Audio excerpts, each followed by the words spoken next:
Welcome to Dave Knows Ball in this January 9th, 2025 episode, folks. I appreciate you joining us again. Rebranded a little bit. Used to be Dave Talks Ball. If you were an OG listener, like probably most of y'all are, but now we're Dave Knows Ball. Took the 2-week hiatus, rebranded for the new year, but here we are, folks. Appreciate you joining us here on the SEC Unfiltered channel. As I mentioned, I'm Dave Shoemate. If you're not familiar with me, longtime college football personnel, recruiting staffer in, like I said, college football, the SEC across the board. So I have some knowledge in the college football world, and I'm also the lead college basketball analyst here on the SEC Unfiltered channel. And I come at you from Dave Knows Ball every Monday and Thursday night. We've been adjusted the time a little, 8 p.m. Eastern now, every Monday and Thursday night. So look forward to you guys continuing to join us, for you OG listeners and for the newcomers here, guys. I appreciate you joining us. But we got a lot to cover tonight. But first, I want to start it out with just simple prayers. Prayers out to the people in the Los Angeles, California area with the fires. Let's hope they contain that. Just wanted to get that out there before we really started the show. Phenomenal show set up, though, here, guys. Phenomenal show across the board here. We got Cotton Bowl predictions. Again, I went into real detail with Cole Thompson, Chris Phillips, again, on the SEC Unfiltered channel. We previewed it a couple of days ago. Go check that out. You can go find it under the videos. It's the Cotton Bowl preview, Texas, Ohio State. 30, 40 minutes of just true breakdown of this game. We give out predictions, and I'll go in detail on my predictions right off the bat. Right off the bat, we're getting into it for the Texas Ohio State fans. I know we've gathered some Big Ten fans here across the board.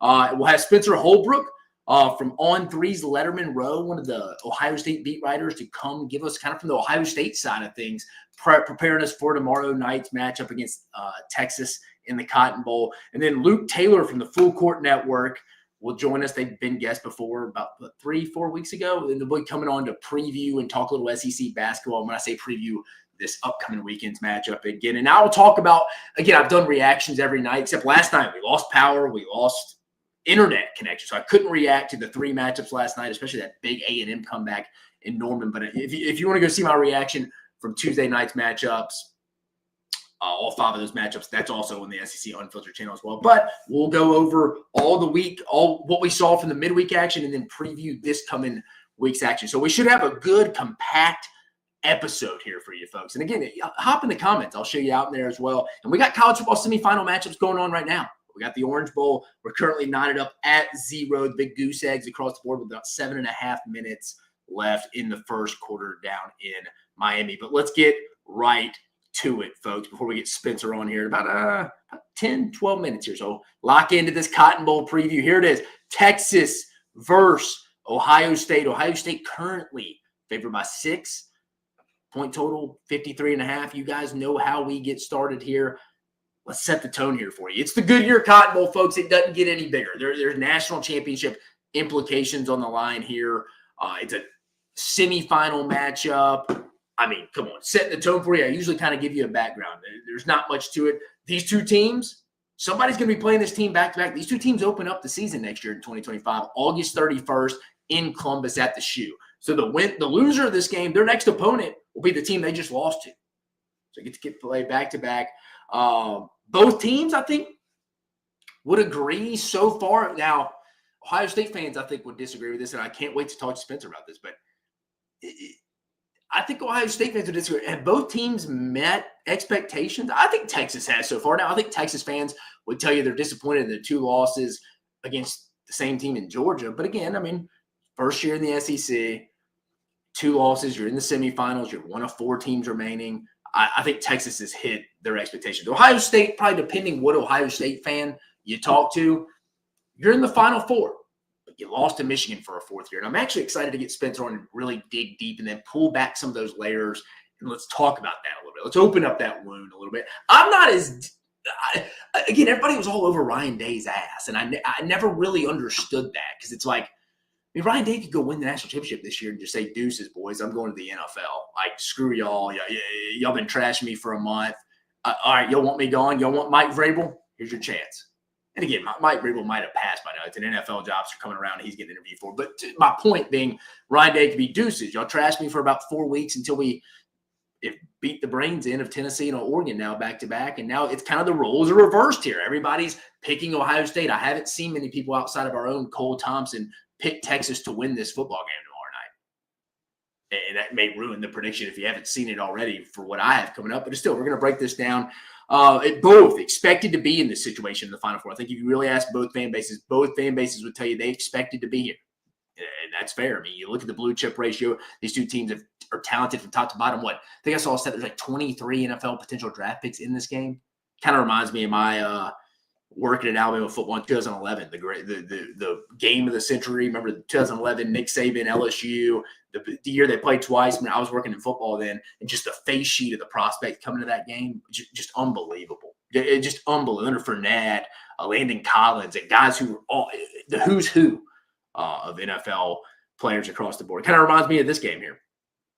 Like I mentioned, Ryan Day getting a lot of flack, but it seems like they've totally changed this offense since the Michigan game. And hear me out. You go watch the Michigan game and what they've done against Tennessee and Oregon from a run game perspective. Because Ryan Day, at his best, it really is a zone run scheme. And Chip Kelly, the offensive coordinator, who, just refreshing me, came over from UCLA, Coach Ryan Day at New Hampshire. That's the connection, player-coach connection. Chip Kelly wants to create more gaps. So they're doing pull the power run game, the counter plays like that. They've changed it and mirrored it. They've switched their run game style in a matter of a 4-week period between the Michigan game and Tennessee game, and they've just unleashed hell across the sport. And I should say really just on Tennessee and Oregon. And Tennessee was a really good defensive front. It's been amazing how much they've changed. I think they would even tell you how arrogant they were in their game plan against Michigan. I think they thought Michigan was coming into the horseshoe for the fourth time. And I think Ryan Day and them were like, there's no way they beat us 4 times. They're a 6-6, 7-5 team. We're trying to go play for the Big Ten title game. Like, whatever. We're going to skull drag these guys at home. Let's go beat them at their own game. Let's go beat those guys at their home, at their own game here across the board. Let's see what they can do. Let's go embarrass these guys in their own game. I mean, no, they have some of the best interior defensive linemen around. Mason Graham and the boys there. I get it. It was dumb. It was an arrogant game plan, and they've essentially said that in its own. But Steve Sarkisian, I think he's exactly where Texas wants to be. He's turned the program completely around. They're in the national conversation as that program should be. Only thing I'd be scared of if I was a Texas fan, really just from a Sark standpoint, is does he leave to go to the NFL potentially? Because working in the college game's hard now, especially with Steve Sarkisian very hands-on in the roster management side of things of how much they're paying players. What's the percentage we're giving to this position group? What's the percentage we're giving to this player? Again, with the revenue sharing, that $20 million revenue sharing coming on, I kind of like my head coach being involved a little bit. I think a lot of fans would be surprised how hands-off some of their favorite team's head coaches when it comes in regards to the roster management side of things in today's game. But that's the only thing I would think about here. But where it will be won, I think it's going to be Ohio State's front seven versus the Texas offensive line. And I've said this for weeks preparing for this matchup because I said when the playoff was announced, I thought Texas from a matchup standpoint had the easiest path outside of Penn State. And I said that because they had a good matchup against Clemson because Clemson's run defense was not any good. And I thought when Texas gets the run game going, it's tough to beat them. And then I thought Arizona State would be a better matchup. But you know what? They didn't run the football as well against Arizona State. So I think this game's going to come down to Jim Knowles' defense, the defense coordinator for the Ohio State Buckeyes. Can they generate pressure with just rushing forward with Jack Sawyer, JT Tumaloa? Can they just generate it with 4, or do they have to go simulate it themselves? And that will change the game right there. You let Caleb Downs go kind of – if they don't have to blitz Caleb Downs or if they don't have to move him in the box consistently and they can stop the run game. And again, Texas wants to run that outside zone run scheme. If you can stop that, and we've seen it against the other time they played elite fronts this year, Texas. Again, Clemson's not an elite front this year, folks. They're just not. I like Peter Woods, but they weren't a defensive disruptive front. They saw it against Georgia this year twice. Who other teams have ran on? Georgia Tech ran right down Georgia's throat. So it wasn't like Georgia was just stopping people. And to be fair, a lot of people don't just stop the run game anymore. Again, it's kind of limit explosive plays. We'll give up to 3 to 5 yards. Conversation for another day. But Georgia whipped Texas up front. This is a pretty good Texas offensive line. I mean, it is. Jake Majors, Kelvin Banks. This is a really good Texas offensive line. We talked about them all year. But Ohio State's defensive front's better than Georgia's. And we saw how Texas's offense, that offensive line in the run game, fared against that twice. Saw that in Austin. We saw it in the SEC championship game in Atlanta. I'm going to bet with what my 2 eyes told me. I don't know if Texas can consistently get the run game going. And to me, that means if the run game doesn't get going and the weight of this game is put on Quinn Ewers' shoulders, I don't think Quinn Ewers can win this football game by himself. Again, I know I'm saying that, but I think this puts a lot of – if Jim Knowles in this Ohio State defense can stop this run game, which I think they will. I don't think Texas can get this going consistently. Quinn Ewers is not an anticipatory thrower. He doesn't anticipate. When I was evaluating, back when I worked in college football for 9 to 10 years, that's the difference between an elite, rare quarterback. If you can throw people open. Again, I always use this example. Quinn Ewers can make the 3rd and 6 play, but hey, if he's throwing it slightly behind, like Isaiah Bond, for example, or Matthew Golden, they just pick it up. Okay, cool. But if you let him, threw him open, and he got upfield and scored, it's a little different. Let's say you come up to the line of scrimmage, you get a false start penalty, you're there. It's the 1st and 15. It's just little things like that with Quinn Ewers. It puts a lot of pressure on Steve Sarkisian to go out there and call a perfect game, because Quinn Ewers can make throws when plays are wide open. Again, that's nothing against Quinn Ewers. I think he's a great college quarterback. I don't think he anticipates throwing windows. And I think that's really scary against this Ohio State defense if Jim Knowles and this defense can stop this run game. And again, I think a lot of it's going to depend, can Jack Sawyer, JT Tuimoloau then get home without having to blitz? That would change the game too. You drop those other guys back. You let Caleb Downs just float around. That will be key across the board. But prediction, again, you've probably listened to it on our channel now. We've had it out for about 5 or 6 days. I just got to go what my eyes have told me since that Michigan game with Ohio State. And I think it was, again, people put too much stock in that Michigan-Ohio State game. Again, I was the only one on our channel that picked Ohio State to beat Tennessee. I thought Tennessee, and I don't like using this word. It's the F word. It's not the F word you think, but fraud. And I don't think Tennessee was a fraud. I just think, in what game this year, and we're an SEC channel, did Tennessee look good? Even in the game against Alabama, that was their best win. Alabama was up 7-0 at halftime. Tennessee didn't score. They were no-shows offensively for halves or full games on the road.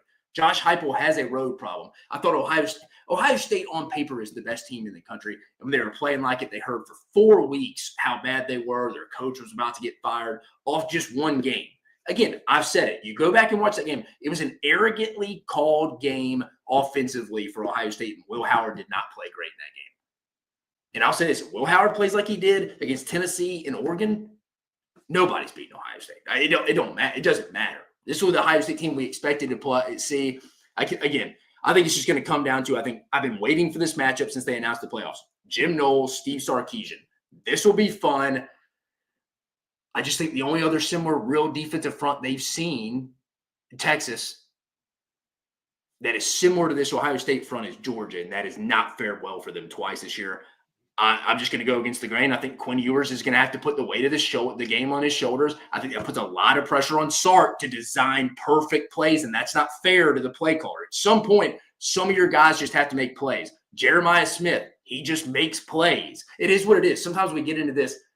A lot of it's the Jimmies and Jokes, folks. It's not the X's and O's. I worked in recruiting for years. Like, you'd be amazed how well Nick Marshall made Gus Malzahn look.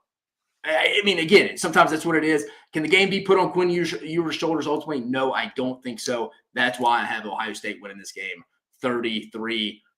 Some people think, you think they're going to score 33 points on this Texas defense? Again, I like the Texas defense. I do.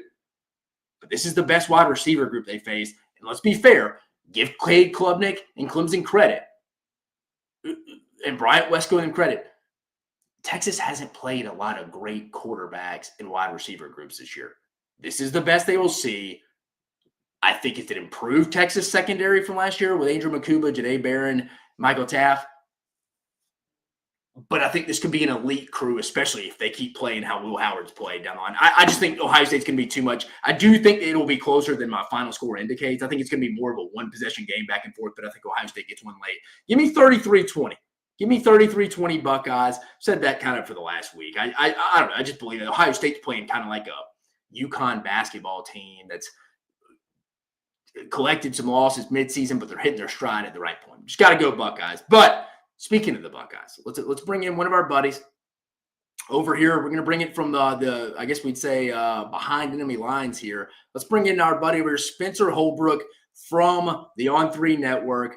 the Letterman's Row. Spencer, what's going on, man? I appreciate you taking the time coming on with us tonight. You can see the Cotton Bowl in his backdrop here. He's in Arlington. How's everything going with you, man? You staying warm?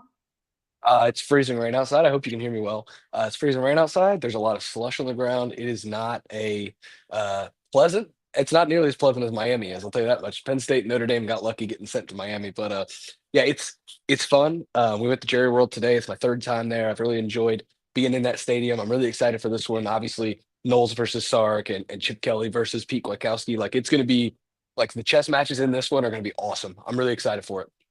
No, I'm fired up about it too, man. I've been looking for this. I've really been looking forward to this like specific Sark versus Jim Knowles matchup since they announced the playoffs because I thought Texas had some matchup advantages in those first two rounds against Clemson and Arizona State. But you said Arlington's a little slushy. I know they were talking about maybe potentially something happening, but so you think it's definitely playing tomorrow? Like they're all locked in. Everything is going to be good. Roads, I don't know if the roads will be cleared in Dallas, but everything we're good to go.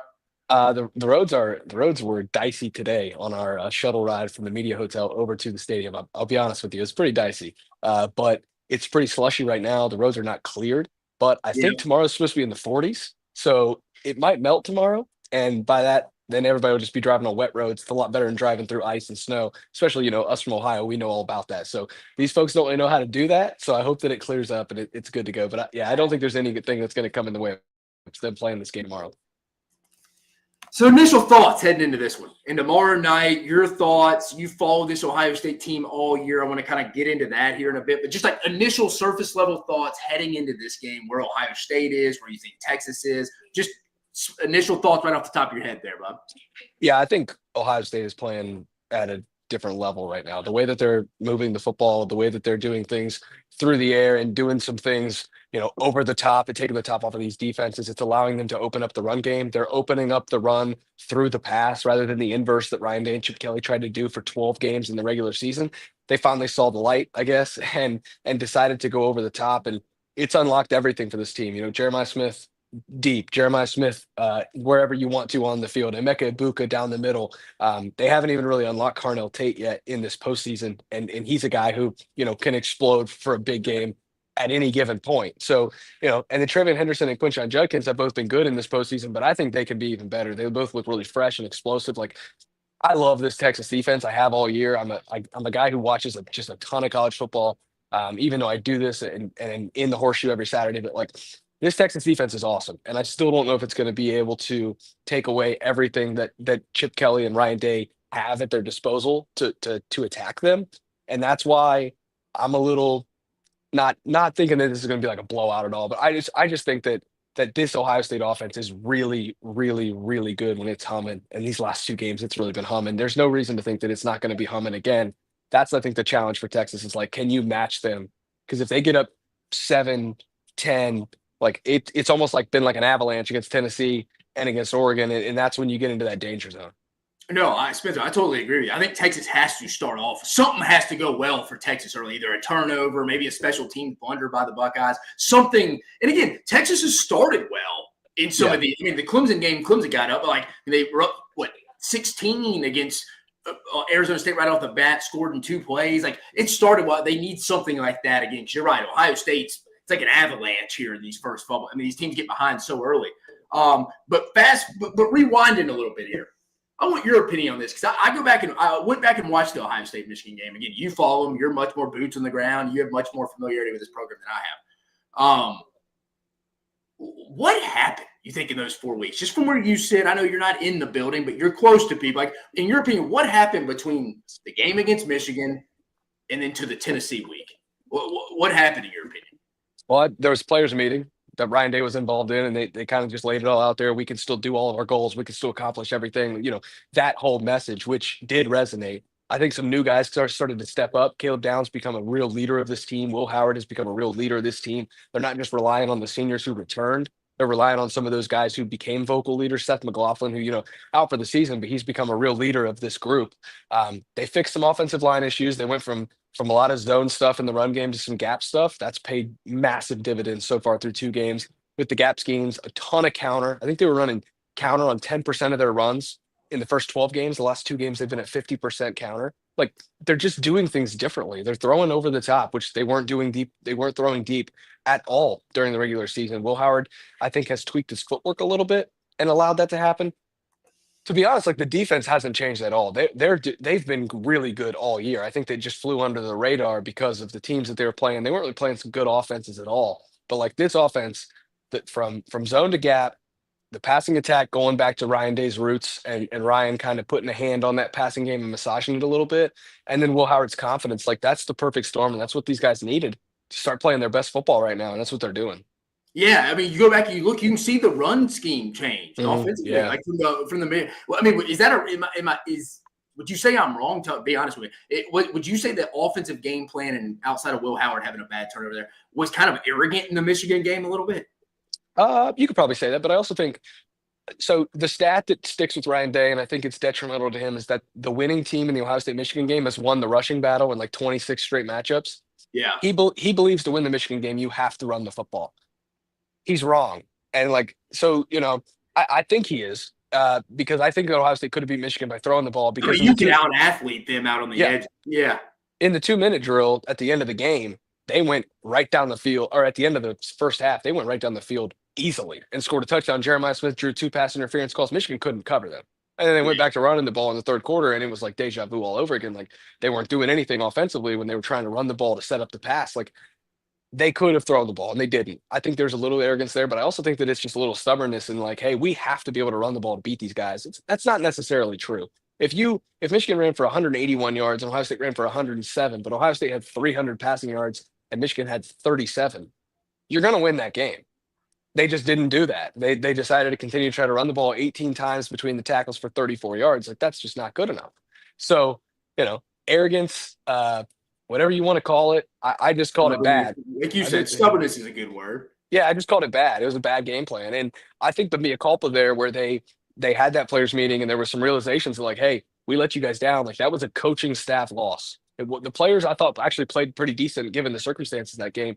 It was a coaching staff loss. The coaches took that loss. And since then, everybody's been on the same page and they're kind of cooking here. So you see if they can do it against Texas. I think this is the best defense that Ohio State's gone against all year. Yeah. At all 3 levels, the Michigan defensive line, I think, is the best defensive line, but Texas, as far as all 3 levels, I think this is the best. So they've got their work cut out for them. But, if they can do this again, which, you keep asking yourself, like, can they do it a 3rd straight time after you ask yourself, can they do it a 2nd straight time? I don't know why they can't do it a 3rd straight time, but I also know that Texas is the best team they've played. So I'm not sure that they can do it a 3rd straight time, if that makes sense. Yeah, no, it's one of those things. Multiple things can be true at once. Yeah. It's like you said, Can they do it a 3rd time? Absolutely. Is Texas probably the best team they've played all year? Yeah. Like 2 things can be true at once from that perspective. So again, guys, we got Spencer Holbrook with us from the Letterman Row, Ohio State. Give him the follow at Spencer Holbrook. Does a phenomenal job. I mean, I go to y'all for when I'm going to look at Ohio State stuff from across the board. So no joking there, guys. Again, go give him the follow at Spencer Holbrook. Glaring advantage, you think? I wanted to ask you kind of 2-in-1 question here. What is the biggest advantage you think Ohio State has in this game, and what is the biggest concern for you from the Ohio State side? Well, the biggest concern has been the biggest concern. I think every game since they lost to Oregon, it's the offensive line. They lost Josh Simmons, who might be a 1st-round pick at offensive tackle for the year in that Oregon game. And then, you lose Seth McLaughlin the week of the Indiana game. Like the offensive line is going to be the concern in the next 2. If they get past Texas, the offensive line will be the concern again against either Penn State or Notre Dame. I don't know who's winning that game, but whoever they right now figures. But whoever they play, it's going to be the offensive line will be the concern. The advantage, and I know this sounds crazy because I love Jahdae Barron and I love that secondary, but like one team has Jeremiah Smith, one team doesn't, and like at some point that matters because he's a freak. He's ridiculous. So that's where I think their advantage is like if 4 has one-on-one coverage, you're throwing it to 4. And that's one that you think you're going to win every time, even against the Thorpe Award winner. Is that arrogant? Maybe, but also like nobody has stopped Jeremiah all year. He's been the best receiver in the country all year. So you have reason and, facts to back up why you would think every time he's one-on-one, no matter who he's against, you're going to throw him the ball. So, whether that's a true advantage, I don't know. I also think the other advantage I think that Ohio State might have is I like these Texas tackles, but the way that this Ohio State defensive line is attacking right now, like if they get in an obvious passing down if they get Texas in an obvious passing situation, I think it's a win for Ohio State because Yeah. they've gotten up on these teams early and been able to tee off because they know that there's passing situations. 8 sacks against Oregon, 4 sacks against Tennessee, 7 sacks in the second half against Oregon because they knew they were going to be throwing the ball. If they know Texas is going to throw the ball, the defensive line and the defensive tackles too, Tyleik Williams and Ty Hamilton are both fourth-year players who have played a ton of football. JT Tuimoloau, Jack Sawyer are coming on at an incredible clip right now. Cody Simon's playing ridiculous when he's blitzing right now. Like, that's where Ohio State can have an advantage, is if they can get Texas behind the chains. Texas has struggled to run the ball a little bit. If they can get Texas behind the chains, I think they've got an advantage there in those obvious passing downs. No, I completely agree with you. Same here. To transition a little bit, I know we're an SEC channel here, but I'm just very intrigued with the Ryan Day. So I always thought I thought it was bad flack he was getting. It was just like, look, if the guy lost to Michigan 4 times, yeah, absolutely. But also, if Ohio State wins the national championship this year, and they look like the best team right now, we are like 1 to 3 plays away from this dude losing to Michigan 4 times, but having 2 national championships. I was at the game. If they beat Georgia in the Peach Bowl 2 years ago, they would have beat TCU too.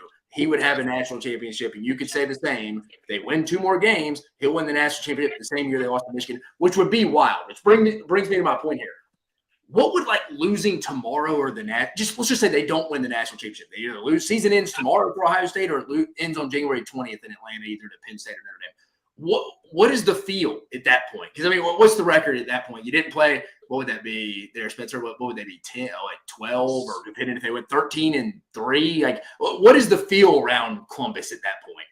Yeah, well, he'd be 68-11 if he loses tomorrow. He'd be 69-11 if he loses in the national championship game. So the record is incredible. It's ridiculous. The losses, it's kind of crazy to go through them because it's a lot of national champions. It's a lot of ridiculous crops of talent. And then, 3 talented Michigan teams beat him and 1 bad Michigan team beat him. He's got 1 unranked loss. And it's that game to Michigan, the most puzzling game potentially in program history. So the conversation is well, you didn't accomplish your goals, but I think the expectations will be sky high again next year. I think no matter what, he's going to be back because unless he wants to leave on his own, and I don't think that that's going to be on the table, he's going to have a chance to continue to build this thing. And I know that sounds stupid to a lot of people, but I always go back to it, and I don't care because, again, if Ryan beat Kirby in Atlanta when I thought, outplayed Georgia. Yeah, I thought they did too. In that game, he would have a national championship and Kirby would have a national championship. It took Kirby to, I think, year 6 or 7. It's going to take Ryan to either year 6, 7, 8, whatever it's going to take. But, it is what it is. It's hard to win national championships. The Saban effect on the sport is that everybody thinks it's just easy to win these things because Saban was winning all of them and Kirby won 2 of them right in a row. But it's really hard to win these things. It's hard to win national championships. And he's right on the doorstep. He's played in it. He's coached in a national championship game, lost to one of the 5 best SEC teams of the 21st century, the 2020 Alabama team. He took that Georgia team that everybody thinks is historic right down to the wire and had a kick to beat them. He pummels Tennessee at home. He's got a chance to either beat Texas or play Texas really tough. This is a guy who's continuing to knock on the doorstep, and he's knocking on the door of a national championship. He's got to get one, of course, to cement that legacy, and he's of course got to beat Michigan. But I think he is so close, and not many coaches I think right now can say that they're close to one. James Franklin and Marcus Freeman are close because they're both coaching for one right now.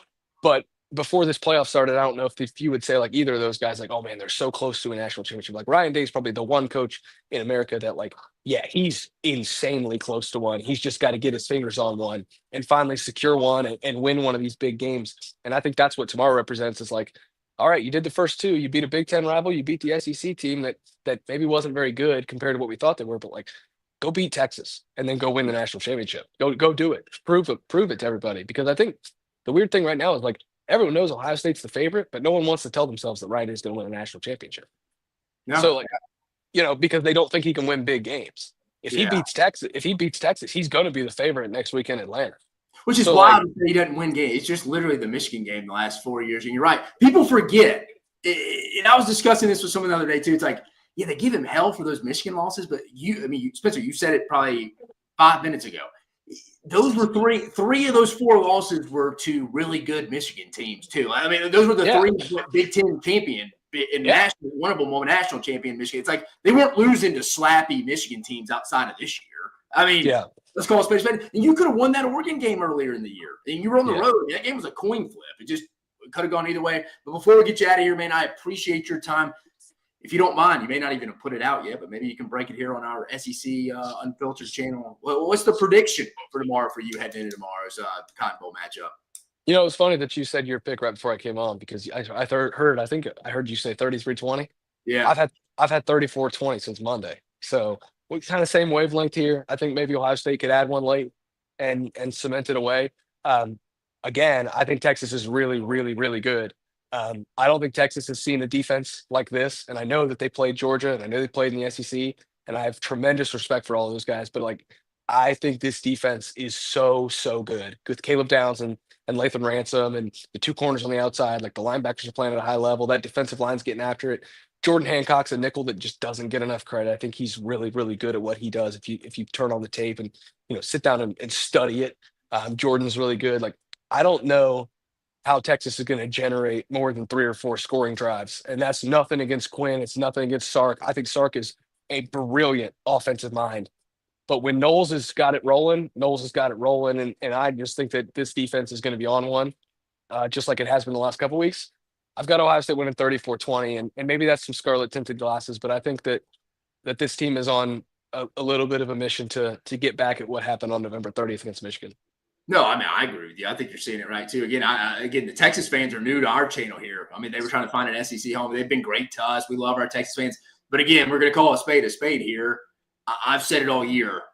I don't think Quinn Ewers is that guy where can go put the game on his shoulder and go win it, because I don't think he anticipates throwing windows well, and I think it puts a ton of pressure on Steve Sarkisian to call perfect plays, to scheme people open. And against, as you know, I mean, you followed him longer than I have, Jim Knowles defense and these guys, the 2 deep 2022 guys that play on defense for Ohio State, I just don't know if you can consistently do that, man. But I totally agree with you. I think you were right on target with this. But, dude, I appreciate you joining us again, guys. Spencer Holbrook joining us from Letterman Row, Ohio State, and On3 website. They do a phenomenal job following the Buckeyes. Go give them the follow, and also go give him the follow at Spencer Holbrook. Spencer, I appreciate you joining us, man. Thanks for having me on. Hey, try to stay warm out there. It's going to be tough, man. It's cold. Hey, have fun tomorrow night, man. Thank you. Later, brother. Again, Spencer Holbrook joining us. Talk about it a little bit from the Ohio State side. I thought he does a good job following Ohio State. I've read some of his stuff here and prepping and what we've done here for the SEC Unfiltered. I don't know, guys. I hate saying that for the Texas fans. I don't see it. Maybe I'm wrong. Again, Cole Thompson he's the only guy on the SEC Unfiltered channel that's picking Texas. He's a little Lone Star biased. I even think people who wear the brightest burnt orange glasses would tell you they don't feel great heading in tomorrow. Now, are the paths to victory for Texas? Absolutely. I just think they have to start well. Maybe a defensive turnover, maybe Ohio State special teams blunder Texas takes advantage of.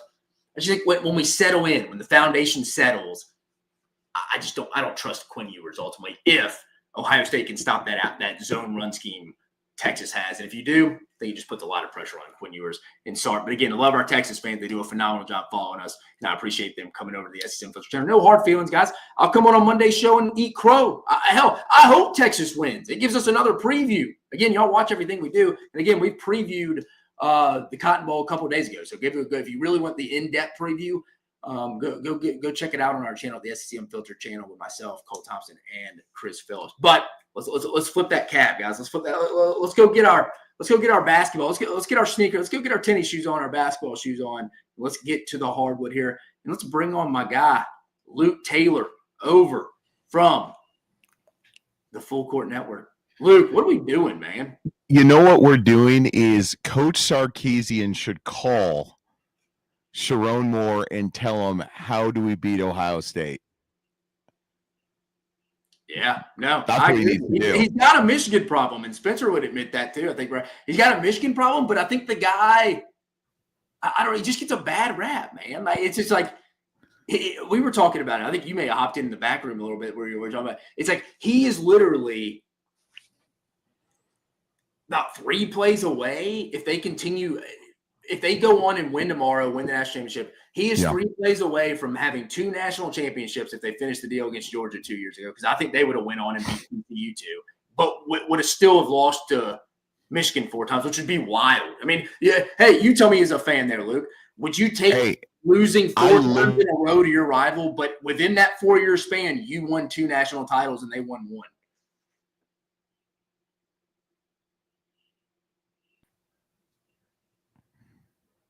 You there? You know, I'm here. I live in Ohio and I'm a Michigan fan, so that's all you need to know.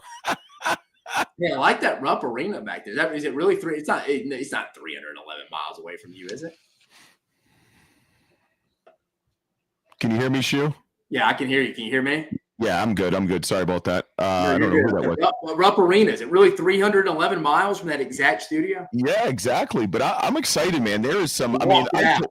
Hey, SEC basketball is the creme de la creme, and you got some games on this Saturday in the SEC that it's gonna be interesting. Some of these teams have, I think Arkansas, once after they play Florida, will have maybe one of the easiest schedules in the SEC, playing LSU, Missouri, and Georgia. And I think, you look at it, and so does Florida, Missouri, Texas, and that South Carolina. But you look at Georgia as one of the toughest schedules coming up, and so does LSU. So it's going to be interesting. No, I 100% agree with you. That's what I wanted to get into before we get into the weekend preview. Thoughts from the midweek action across the board here. Going over just some quick scores. Florida, the 73-43 win over Tennessee. I felt pretty good. I didn't think it'd be like that, but I thought Florida would win that game.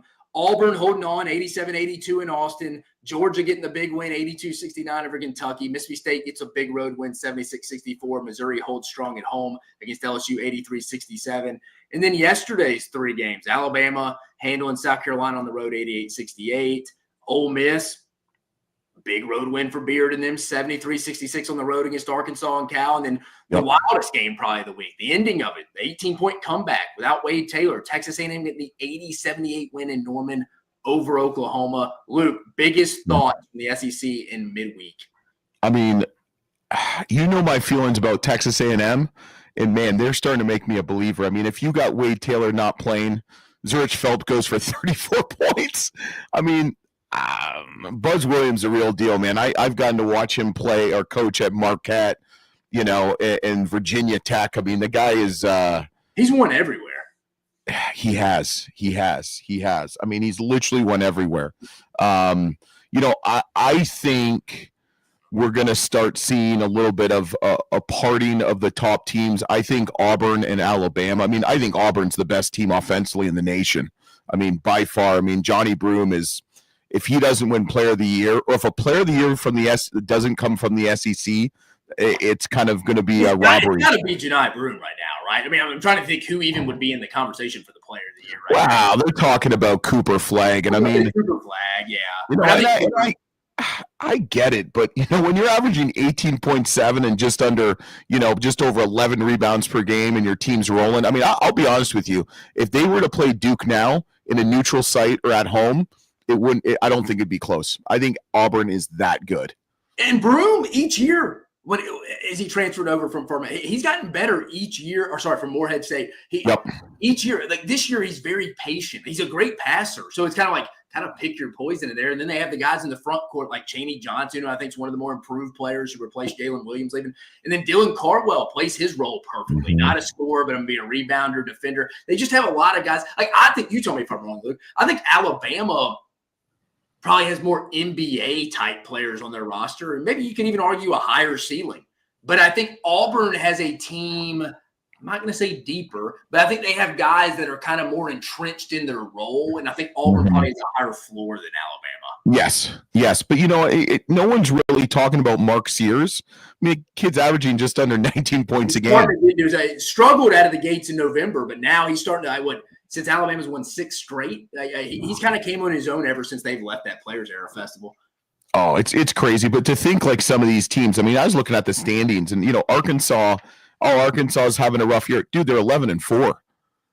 I mean, it's crazy. I mean, and John L. Davis has not maybe performed the standard, But Duthero, I mean, he's a kid that was averaging like 7.2 points a game at Kentucky, same amount of minutes, and he's really shining. So, I think whoever gets road wins is going to succeed. I mean, you got to get road wins, and it's going to be so tough. You told me wrong here too. It's an 18-game competition. If you want to compete for the league, you have to hold serve at home. Like, you almost can't lose a home game, especially if you're trying to chase Auburn, because I mean, Auburn doesn't really lose at home. I mean, Alabama doesn't either. But like, you almost have to hold serve at home, and you're right. You have to go sneak some road games. I mean, would you agree with that? I think outside of LSU and South Carolina, the other 14 teams, now, are they all going to make the tournament? No. But 14 teams are still kind of in the conversation there. And I was going to ask you, talk from the Tennessee-Florida game this week. I mean, does your opinion change on Tennessee from that, or does it change from Florida either? I think my opinion on Florida changes more than my opinion on Tennessee. I mean, Walter Clayton I've always liked. Elijah Martin, who came over, which is kind of the tale of two cities. Elijah Martin's doing really well. That was at Florida Atlantic. Jonell Davis is struggling a little bit. But Will Rich, I mean, I'm just waiting for the Gators to kind of fall apart, and also Tennessee to a certain extent, and they're not doing that. And it's, and I've said this before, Rick Barnes is one of the most underappreciated head coaches, maybe in like the last decade or two. I don't think people understand how good of a coach he is. So, I've always said Auburn's the best team. I mean, it's Auburn's year to lose it. I think this is a legacy year for Bruce Pearl. I just see he's the winningest basketball coach in Auburn history. This guy get to the Final Four. It's Final Four or bust for Auburn, and I could see the SEC having 2 Final Four teams this year. That's how good the conference is. Watch him have 3. Can you imagine that? If there's say that again, you cut out. Can you imagine if the SEC had 3 teams in the Final Four? Would be nuts. I mean, they're right there for having potentially 3 1 seeds. I mean, Alabama's right on that little fringe right there. Maybe stuff happens this weekend. If Tennessee goes and drops one at Texas, I don't think they will, but maybe Alabama moves up to that. But who do you think, Luke, are the real – like, let's separate them now. Who do you think are the legitimate – I mean, I'm not going to put a number out there. You can tell me it's 3, it's 5, whatever. I want to hear from you. How many real contenders are there to win the SEC regular season, like to be that consistent this year in this league? And I want to know, how many losses do you think that team's going to have league play-wise? 18 conference games. I want to hear who you think, how many teams are true contenders, who they are, how many losses will the SEC regular season champ have? I think 3 to 4. I agree. I'd be in that 4.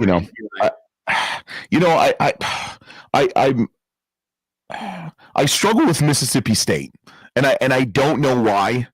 I watched him play against Memphis. I came away very impressed. I like Josh Hubbard. I'm more of an Ole Miss guy, so hopefully I don't get any threats because I'm more of an Ole Miss guy. I just love what Chris Beard is doing. I'm a big fan of Matthew Morrell, as you know, and Wes Flanagan's my guy. Though he's an Auburn grad, he's still my guy. I do love Auburn, don't get me wrong. I would say, Kentucky is there. I don't think they're in that like Auburn, Alabama, maybe Tennessee sphere.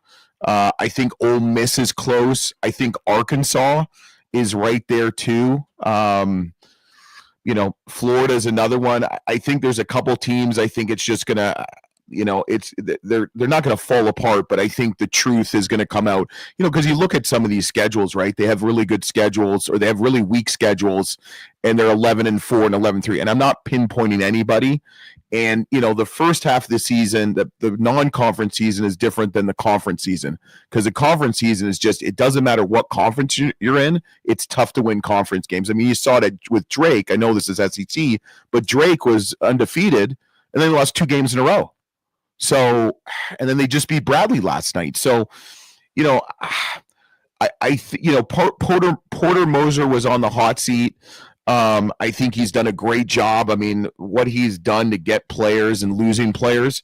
I just think Oklahoma, Texas is going to struggle. Vanderbilt, I think Coach Byton's done a great job, but I think this is the time where, the men separate from the boys. And I don't mean that in a derogatory term, but I think it's just you're going to see that separation now in the next couple of weeks, especially these next 3-4 games for a lot of these teams, because some are having an easier schedule and some are like, you look at like Georgia, they're playing at Tennessee, Auburn, and then at Arkansas.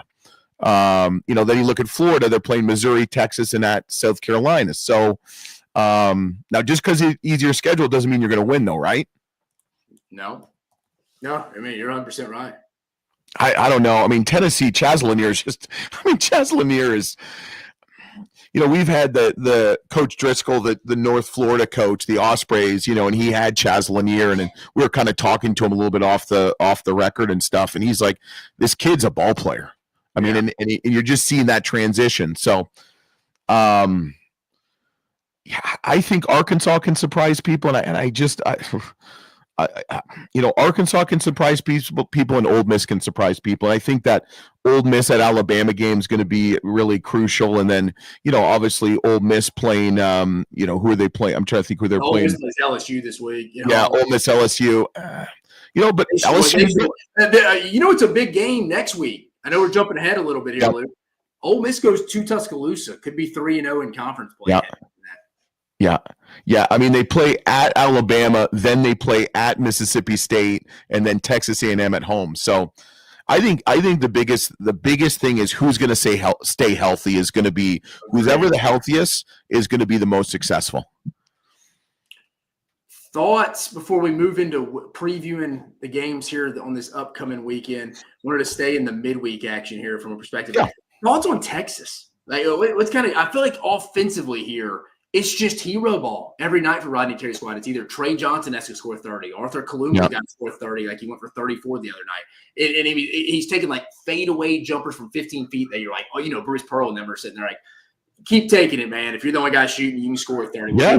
Teams used to do against Jordan in the 80s. Like, you go get your 30, 40, nobody else is going to score, whatever, we'll still win. Thoughts on Texas? Is Rodney Terry potentially in trouble, you think, if they miss the tournament? No, I know. I think he's got another year. But, it just comes to show how the transfer portal can be great, and it could also nip you in the butt. Because, you get some of these kids, I talked to someone and, another, not in the SEC, a mid-major program, they're having issues with culture because there's one kid that's getting paid some money that's, kind of bringing the whole boat down. I'm not saying that's happening in Texas, but when you get so many new kids in every year, some are going to succeed like a Chaz Lanier. Some might struggle a little bit like Janelle Davis or a Duthero who's doing really well.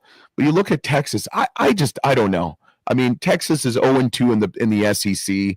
I mean, they're going to play Tennessee at home. I mean, then they play at OU. Then they play at Florida. I don't know. I'm not high on Texas. Yeah, they got Rick Barnes coming back to town this weekend. I know. I think that the new teams in the SEC, Oklahoma and Texas, I'm just not high on.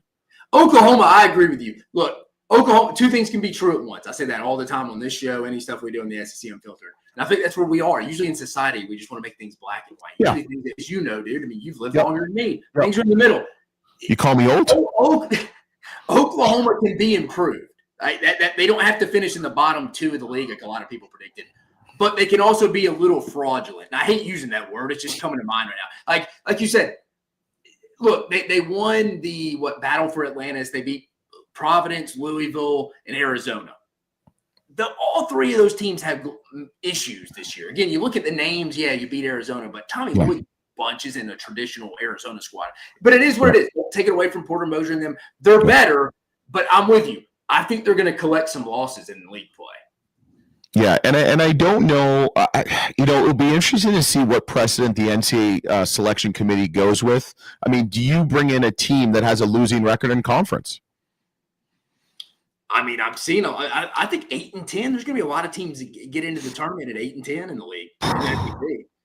Yeah, there's some teams projected 7-11 may get in.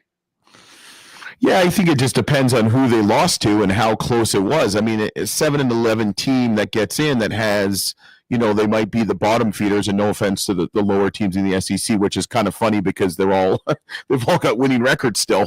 Yeah, I don't know. It's gonna be interesting. But to go back to Texas, I've watched them a little bit. I just don't know.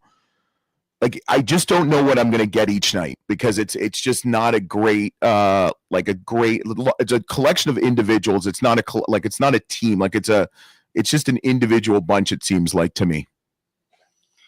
Moving to this weekend's predictions, let's get right to them. I want your predictions with these two, Luke. We're going to start off 12 p.m. Eastern on the SEC Network. Number 2, Auburn heads to South Carolina at Colonial Life Arena. Anything to really – I would expect Auburn to get a win here. This again, I think South Carolina's in the bottom 2 of the league. I think it's them and LSU. Luke, anything to add here? I just think it's going to be a match. Yeah, I would be shocked, but I thought Clemson was going to rock on South Carolina. They lost to them, so you never know with Lamont Paris. He's a really good coach. I think Auburn's just too good. No, I agree. Nothing too much to break down from that one. Vandy at Missouri, 2:30 p.m. Central Standard Time Zone, or I should say Eastern Standard Time Zone on the SEC Network. Vanderbilt comes in 13-2, Missouri 12-3. This is at Mizzou Arena. Both teams 1-1 in league play. It's a big game for both of them. I think Missouri. That's what I think. I don't know. I think it's going to be hard as hell to win on the road. So I'm going to take. And I think to your point, Luke, I think Mark Byington, again, two things can be true at once. First-year head coach at Vanderbilt has done a phenomenal job. Phenomenal job.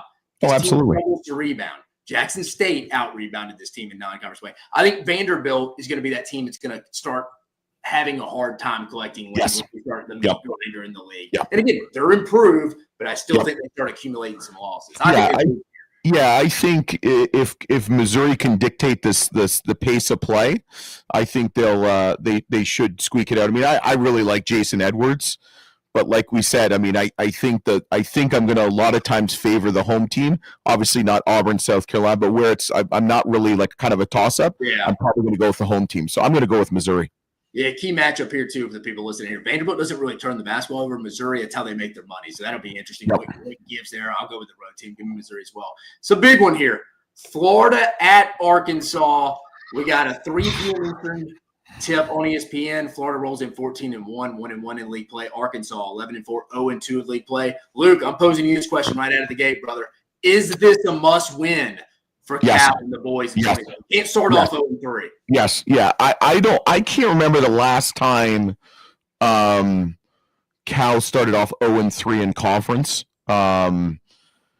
But, they play Florida at home, then they play at LSU, at Missouri, Georgia, at home. So I like their schedule. I think it's one of the easier schedules after this game for at least the 3-game kind of segment. I think Arkansas is going to take them. I predicted the same thing. I do. That's wild. We were literally, 3-3? We're 3-3. We're right match and match right there. Yep. I got called crazy for this. I just submit our predictions for the graphic today. Yep. I just think they're back against the wall. I think it's hard to win on the road. I think it's a Saturday. The fan environment, the marketing department, the athletics department was getting crushed last night after the loss. Mm-hmm. People were just down. I just think backs against the wall at home. Florida struggles to guard at times. Again, you're putting a lot on Boogie Flynn. I don't know. There's not a lot of reasons going back and watching film from this year to say, hey, I think Arkansas wins this game because I love what Florida's doing. I love the 3 guards. Yeah. I even think the Chinyulu transfer in the front court for them has been really well. Alex Condon. Yep. I love this. I think Florida's better than Arkansas. I just think on Saturday in Fayetteville, must-have win for Cal and Arkansas for the 2025 season. I'm with you. I just think but here's the thing. Arkansas has such a bench, and players that have maybe not shone as much or come out as much. So I think you could see a big game from Wagner all of a sudden. You could see a big game from Jonell Davis. You could see a big game from Knox or, Richmond. Who knows? So I just think Arkansas, I think Calipari will have them ready. I think it's going to be rocking. Arkansas is undefeated, or not unranked right now. They've got a lot to prove. I think they're going to come to play. Tennessee at Texas. Rick Barnes heading back 2, the ATX, 5 p.m. Eastern, tip on ESPN. Tennessee comes in 14-1, number 1 ranked in the country. I think that'll change in one day with the loss to Florida. But 1-1 in conference play. Texas, 11-4, 0-2 in conference play. Texas, similar to Arkansas, does not want to start off 0-3. Kind of needs it. Thoughts? I think Barnes will have him ready. He'll know the environment they're playing in. I think Tennessee. A bounce back spot after getting impaired. Yeah, I think it's a bounce back. It's a rebound game, as they say, from a college girlfriend. I agree with you. I think Tennessee gets this done. I mean, again, if you're Rodney Terry and them, you couldn't be getting Tennessee and Rick Barnes at a worse time after their first loss of the season. I think Tennessee gets this game as well. Oklahoma at Georgia. We got a 5 p.m. Eastern tip on ESPN2. Oklahoma still ranked in the top 25, 17, coming in 13-2, 0-2 in league play after their tough loss to A&M last night. Georgia comes in 13-2, 1-1 after a big home win on Tuesday night against Kentucky. Who are we going with here, Luke? I'm going to go with Georgia. I think I love Asia Newell. I mean, and I think the crowds are going to even be rowdier than when they played Kentucky, to be honest with you. I think Georgia's going to be ready to play and to go 2-1. I think there's going to be a couple teams that are going to go 0-3 after this week, and I think Oklahoma's one of them. No, I agree with you. I think Georgia gets this. If it was maybe in Oklahoma, maybe I would go. I think this is where the road games kind of separate themselves. I'm with you. I like what Asa Newell's doing. I like what Silas Demery, Blue Kane was big the other night. I like Mike White's team, especially at home this year. They may struggle a little bit on the road like everybody else, kind of in that 7 to 10 area in this league, 16, but I like them at home. I agree with you. LSU at Ole Miss. We got 5 p.m. Eastern, another 5 p.m. Eastern on the SEC Network tip. LSU comes in 11-4, 0-2 in the league. Ole Miss ranked 23, 13-2, 2-0 in league play after wins against Georgia and Arkansas last night.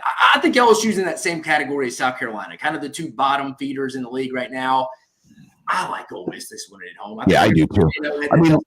I mean, LSU's lost to Vanderbilt and Missouri. I mean, I think Ole Miss has to start quick. Sometimes I watch some of these Ole Miss games; they just kind of start slow, and I'm waiting for the Matthew Morrell coming out party.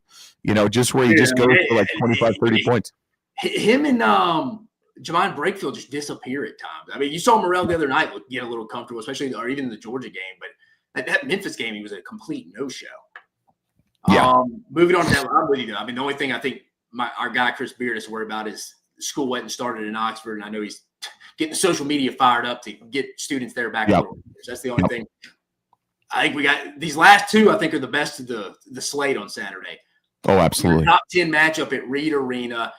Number 5 Alabama rolls in 13-2, 2-0 at number 10 Texas A&M, 13-2 as well, 2-0 in league play. 7 p.m. Eastern on ESPN, a top 10 matchup at Reed Arena. Will Wade Taylor play? I think it's a groin injury. I think they may, from reading on some stuff, doing some research, I think they're going to hold him out again. How does that change this game, in your opinion, now? I think if he plays and he's 80 to 90% healthy, I think they could pull off the upset. I think Alabama's playing really good basketball right now. You know, they've played together for most of these, a couple of these guys, most of these guys are best players, have played together for a year or two. I think Alabama's just that good.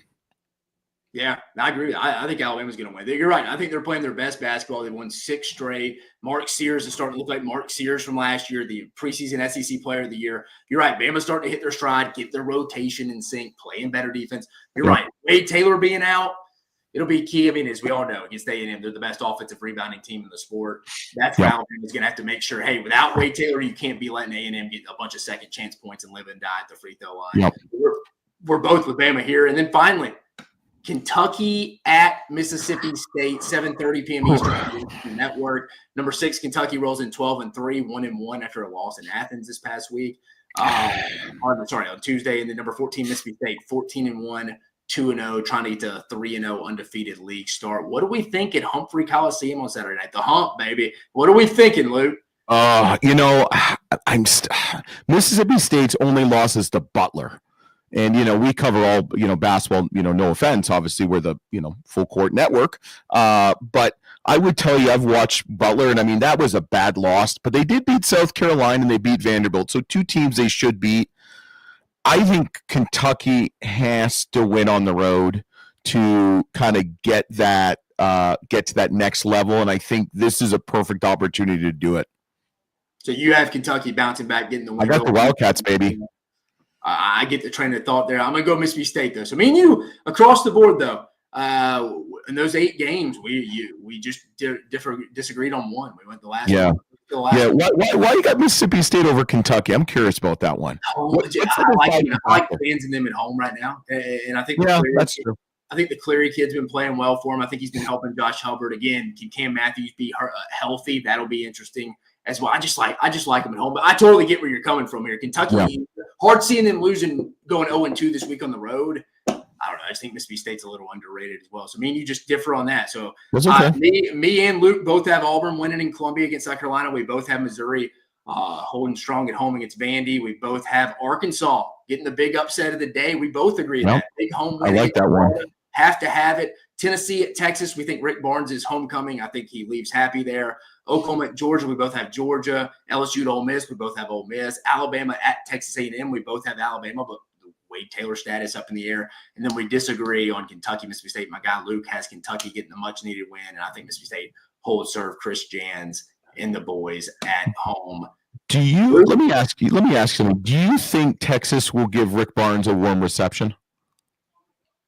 I think so. You may know a little better than me. I mean, I think so. I hope so. You?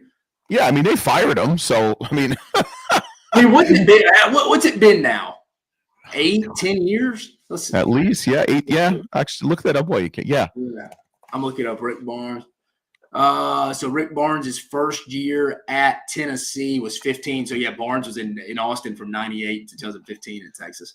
Yeah, 98. Can you believe that he was there that long? I was in the Final Four there with TJ Ford and them in Atlanta, New Orleans. I was in 8th grade. It was the one, the Hakeem Wart block shot against Kansas. And then Syracuse, yeah. That was Roy Williams' last game at Kansas. Isn't that crazy? That's wild. Yeah. I know. You never think Rick Barnes has been at Tennessee that long. Isn't that crazy? Like how long he's been there? It really is wild. But Luke Taylor. Dude, I appreciate you. Me and you DM. We text all the time. You're my guy. Tell my guy Sammy over there. We love it. Go give the guys from the Full Court Network the follow at LT and Sammy D1. They do a phenomenal job covering the sport. When you come in, what game in the Southeast did you say you were coming to? Was it Kentucky Ole Miss? Oh man, I'm coming hard. I'm coming for Kentucky at Ole Miss. Shoot, I would have stayed. You could have stayed at my place this time last year. I was living in Oxford, Mississippi. Now I'm in Atlanta. Now I'm gonna come see Atlanta, baby. I told you I'm coming to Clemson Duke. I'm gonna come right past you. You're right. Let's stop by. Seriously, let's go get it. Let's go get a drink. Let's go. Absolutely. Go get dinner. And I'll keep in contact with you, brother. But I appreciate you joining us, guys. Again, Luke Taylor from the Full Court Network. Give the follow at LT and Sammy D1 if you want the best college basketball coverage around, brother. I appreciate it. I'm sure you're about to go. Hey, go blue. Give him hell, brother. Appreciate you, man. Yes, sir. Cheers, man. Again, guys, Lance Taylor, my guy, Lance and him do a phenomenal job covering the sport. I appreciate him coming on and finishing out this episode with us. So I love Luke Taylor, love Sammy and the boys at the Full Court Network. Got phenomenal things going on over there. Again, go give them the follow at LT and Sammy D1. Guys, that's it for today. I gave you my Cotton Bowl prediction. I'm sure you've already checked it out. Again, I highly encourage you, go listen to the full breakdown of myself, Chris Phillips, and Cole Thompson over there. Cole's the only guy that picked Texas. A little biased, but hey, I can dig it. I hope Texas wins that game. Again, more content for us. We had our guy come on from us from Ohio State, Spencer Holbrook over there from the Letterman Ohio State over there on the On3 network. Give him the follow at Spencer Holbrook. Broke down from the Ohio State side of things. Did a phenomenal job. Then we went in depth with the guy. I just told you, Luke Taylor over from the Full Court Network, breaking down what he saw this midweek action from the SEC. And we predicted every game on the SEC slate this upcoming weekend, all 8 matchups. We agreed on every one of them outside. I took Mississippi State. He took Kentucky. But guys, I mean, right now, if you're not watching, Penn State up 10-0 in the Orange Bowl right now with about to be at half of the minute 10 left across the board there. So hey, maybe your boys parlay will hit. I took Penn State money line in the under 46.5. Hey, pray for me that we finish this out, guys. But I appreciate you joining us on Dave Knows Ball. Remember, guys, don't forget to like, subscribe, hit that notification bell. The road to 20,000 subscribers before January 20th, the national championship night. We're just north of 19,000. Let's get to that 20,000 subscription right there. Again, rate, review, tell us how we can be better. We're the best SEC sport entity around. Football, basketball, and baseball coming up in mid-February. And again, guys, this is Dave Knows Ball every Monday and Thursday night, 8 p.m. Eastern. I appreciate you joining us. For Dave Shoemate, you have a phenomenal weekend. I can't wait to see you on Saturday night for the the SEC basketball reaction show. So for Dave Shoemate and the SEC Unfiltered channel, you have a great rest of your night. Phenomenal weekend.